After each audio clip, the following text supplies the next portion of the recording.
Hello, I'm a Mac. And I'm a PC. Ready to get started? Well, not quite. Got a lot to do. What's your big plan? I might make a home movie or maybe create a website, try out my built-in camera. I can do it all right out of the box, so what about you? Well, first I got to download those new drivers, and I got to erase the trial software that came on my hard drive. Sweet. Then I've got a lot of manuals to read. You know, it sounds like you have a lot of stuff to do before you do any stuff, so I'm just gonna get started because I'm kind of excited.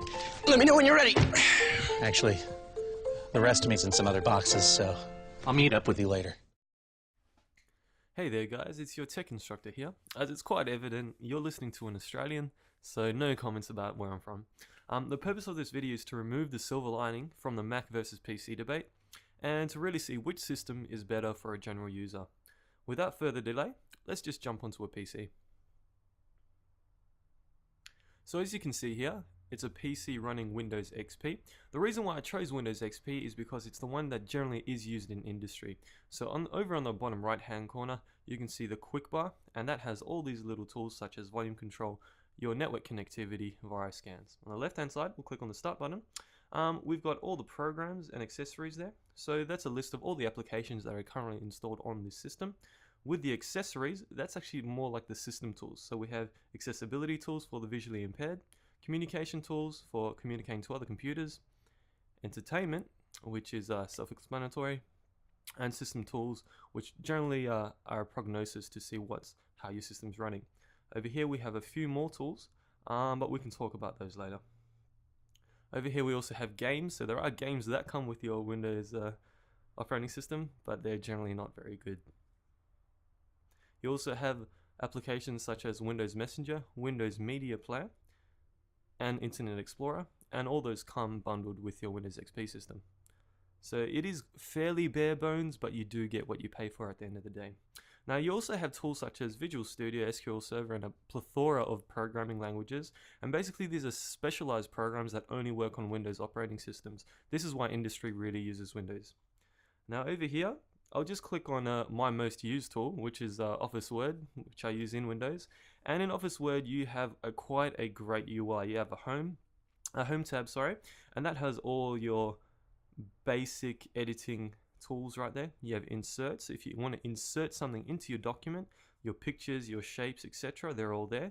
Page layout, the page orientation, references, if you do want to have references, if you're a university student or whatnot, and other views that you can have. So that's just a basic view of your basic things in a Windows operating system. Now we're going to switch over to a Mac. Welcome to my Mac. This is running OS X 10.6, which is the most recent operating system for Macs. Now on the top right hand corner, instead of the bottom right hand corner, we have the quick bar, and the quick bar has the time, the volume control, the network connectivity, that's Bluetooth aside from it, and also a few applications that I have open at the moment.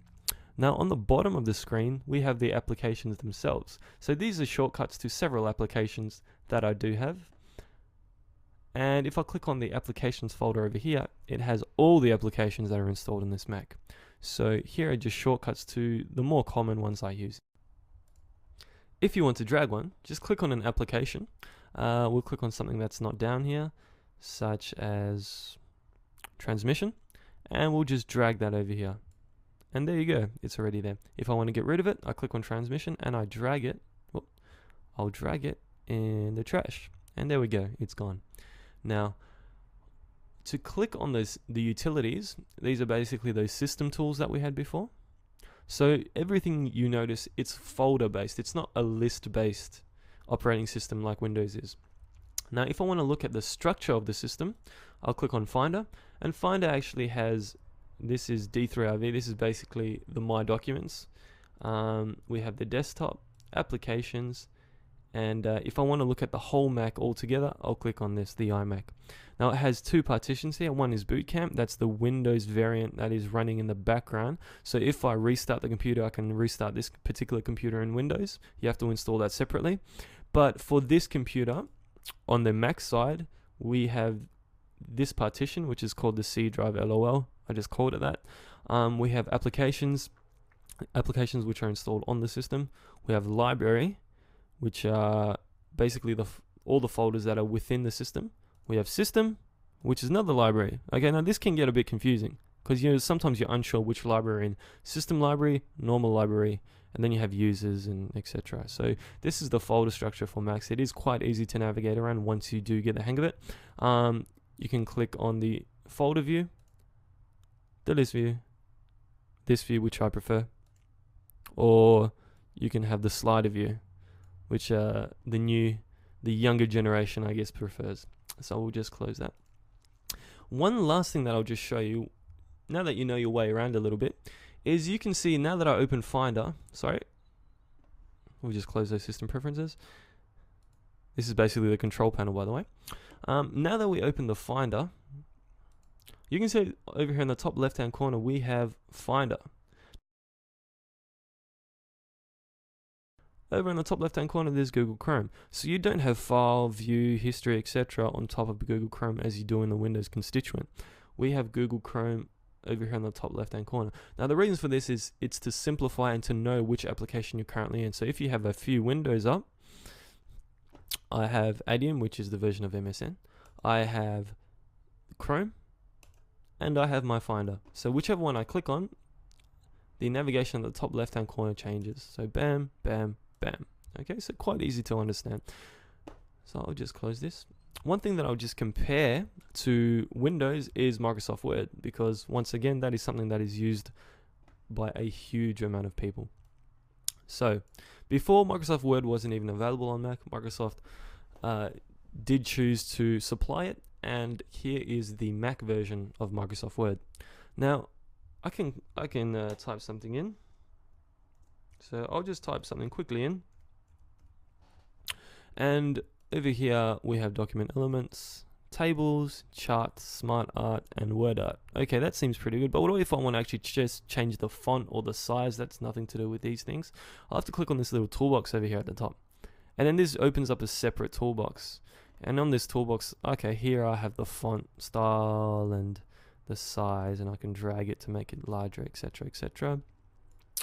And you have a few other things down here, all those little options that you are accustomed to seeing on the top of your Word document are now here in this little toolbox. Now that can get sometimes a little bit confusing for me personally. I'd rather just have your home, your view, your insert, etc. instead of having everything. You have some options over here, and then you have other options over here. So to me that isn't exactly succinct and easy to understand. I'll just close this, and we won't save that one.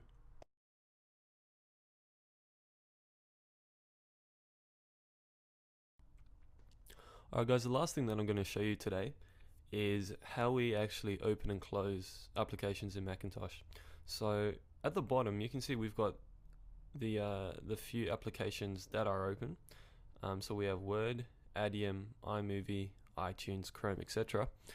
But below them there's a little aqua orb, and basically what that means is that application is running in the background.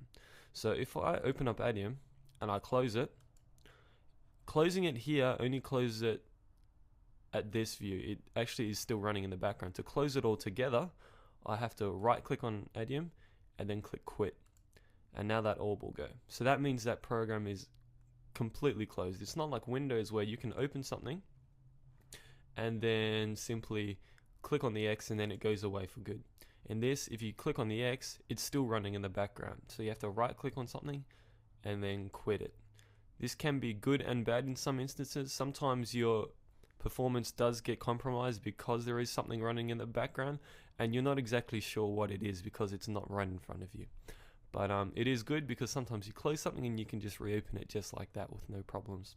So once again, to close something, right click and quit, and then that orb should disappear as you go.